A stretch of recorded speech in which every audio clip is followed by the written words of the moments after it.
မိမတယောက်ဟာအကင်ဆိုင်ပိုင်ရှင်ကအမိုက်ပုံတွေကနန့်စော်နေတဲ့အသားပုတ်တွေကိုအစားတောက်လုပ်နေတာကိုမျက်မြင်ကိုယ်တွေ့မြင်ခဲ့ပေမဲ့သူကမမြင်ချင်အောင်ဆောင်ပြီးထိုင်လိုက်ကအကင်တွေအများကြီးမှာပြီးအညမ်းမရစားနေခဲ့တယ်။အဲ့ဒါကိုမြင်တော့စိတ်ပုတ်တဲ့ဆိုင်ရှင်ကလူအတက်ရောက်နဲ့တိုးပြီးလို့ထင်ပြီးဒီမိမဒီညတော့ဝမ်းလျှော့တော့မှာပဲလို့ကျင်းသေးတွက်ထားတာပေါ့။ဒါပေမဲ့အဲ့ဒီမိမကဘာမှမဖြစ်တဲ့အပြင်ပူတောင်စားနိုင်နေသေးတာကိုတွေ့လိုက်ရတယ်။အဲ့ဒီအစားဖောက်တင်တဲ့ထမင်းစားနေတဲ့ကောက်ကျစ်တဲ့လွတ်ဖို့ကိုင်းဖမားလေးနဲ့ဘေးကလူကတော့ပိုက်ထဲကနေအနံ့ဆိုးတွေထွက်ပြီးလေတွေတောက်လျှောက်လဲနေတော့တာပဲ။မိမကပူစားလေကောက်ကျစ်တဲ့မိမကလုံးဝမခံနိုင်တော့ပဲဝမ်းနေလျှောတော့တာပဲ။မလုံးနဲ့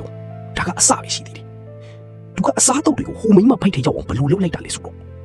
့အရင်ဘဝတုန်းကသူဟာညတိုင်းစေနိုင်မတိုင်နေအိပ်ပေမဲ့နောက်တနေ့အလုပ်သွားရင်အိပ်ကြီးမဝါတဲ့ပုံစံဖြစ်နေတာ။ဒါပေမဲ့တစ်ဖက်လုံးအိပ်ကြီးပြတ်ထားတဲ့ဟိုမိမကတော့လမ်းဆန်းတက်ကြွနေလို့မေ။နောက်ဆုံးမှာတော့သူကနှလုံးချက်ပြီးစီးရုံရောက်သွားတော့ဆရာဝန်ကအေးကြီးပြက်လို့ဖြစ်တာလို့စစ်စစ်တွေ့ရှိနေတယ်။ဒီထပ်ပူပြီးအေးကြီးပြက်တည်သွားနိုင်တယ်လို့ပြောတယ်။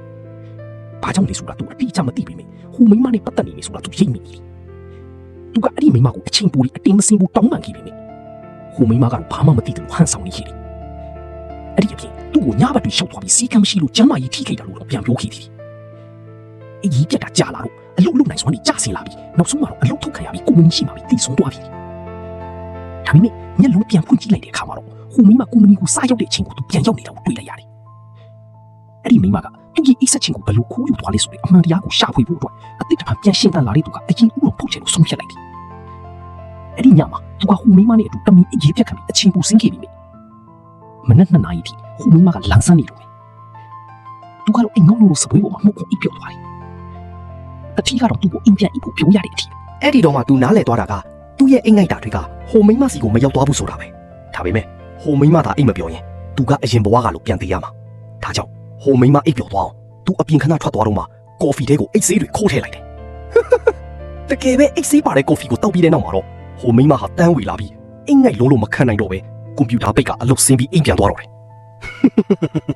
ဒီလိုလုပ်တာတော့မင်းဘာမှမဖြစ်ဘူးလား။ကြည်ကြသေးတာပေါ့။အဲ့ဒီလိုနဲ့သူဟာနောက်တနေ့မနေ့အထိကောင်းကောင်းအိပ်ပျော်သွားပြီးနိုးလာတဲ့အခါအရန်ကိုလန်းဆန်းနေခဲ့တယ်။ဒါပေမဲ့အလုပ်သွားဖို့ထားလိုက်တဲ့အချိန်မှာပဲရုတ်တရက်ခေါင်းမူပြီးလဲကြမလို့ဖြစ်သွားတယ်။အဲ့ဒီအချိန်မှာပဲခေါင်းကလည်းတအားကိုကြိုက်လာပြီးဖိုက်ထဲမှာလည်းမအီမသာဖြစ်လာတယ်။ဒါနဲ့သူကလူမှုကွန်ရက်ကိုအမြန်ဖွင့်ကြည့်လိုက်တော့ဟိုမိမကမင်းညကလုံးဝမအိပ်ပဲဘာမှတညလုံးတောက်စားကခုန်နေခဲ့တာကိုတွေ့လိုက်ရတယ်။သူကဝေဒနာတွေနဲ့ကုမ္ပဏီကိုရောက်လာပြီးလဲကြမလို့တောင်ဖြစ်သွားတော့လူတွေကသူညဘက်တွေအပြင်မှာယောက်ျားတွေနဲ့ရှောက်သွားနေလို့အခုလိုအိမ်ငိုက်နေတာလို့ထင်ကုန်ကြတယ်။တတိကတော့သူ့ကိုရုံခန်းထဲခေါ်ပြီးစူပူချိန်နှုံးခဲ့တယ်။အခုလိုဆက်ဖြစ်နေရင်အရင်ဘွားကလို့သူ့ရတော့မယ်ဆိုတာသူသိလိုက်တယ်။ဒါနဲ့သူကချက်ချင်းပဲအလုပ်ထွက်စာတင်လိုက်ပြီးလှိတ်မကြည့်ပဲထွက်လာခဲ့တယ်။တတိကအလုပ်ထွက်ရင်ဘယ်ကုမ္ပဏီမှာမှအလုပ်မရအောင်လုပ်ရမယ်လို့ချင်းချုပ်ပေးမယ်။သူကတော့အလုပ်ထွက်ဖို့ပဲဆုံးဖြတ်ခဲ့တယ်။ဒီကုမ္ပဏီမှာအတိမခံနိုင်ဘူးလေ။ဒါပေမဲ့သူထွက်သွားတဲ့အချိန်မှာဟိုမိမကဖီးကနေခိုးချင်နေတာကိုသူမသိလိုက်ဘူး။အလုပ်ထွက်လိုက်ရုံနဲ့လွတ်မယ်ထင်နေလားဆိုပြီးလှောင်နေတယ်လို့ပ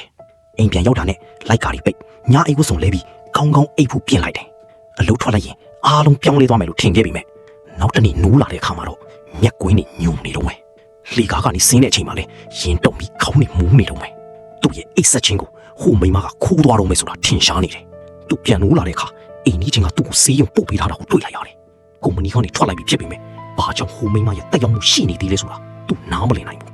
။ဒါပေမဲ့ဆရာဝန်ပြောလိုက်တဲ့စကားကသူ့အတွက်အချီကိုပြောင်းလဲပေးနိုင်ခဲ့တယ်။ပြီးခဲ့တဲ့လကလည်းရုံးဝင်တာတယောက်မင်းလိုပဲဖြစ်ဘူးလေ။ဆရာဝန်ကြီးကျေးဇူးပြုပြီးအဲ့ဒီလူရဲ့နာမည်လေးပြောပြပေးပါ။သူ့နာမည်ကလင်းဝုံလို့ခေါ်တယ်။ဒီမှာသူ့ရဲ့အချက်လက်တွေရှိသေးတယ်။လောင်ကျူလူရှိလားသမီး။ဘာဖြစ်လို့လဲ။အန်ဒ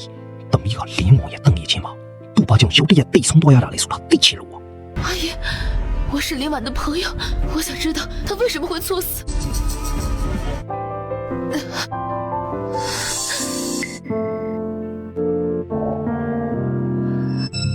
我刚才没注意，小姑娘，你的黑眼圈怎么和我女儿一样重啊？阿姨，你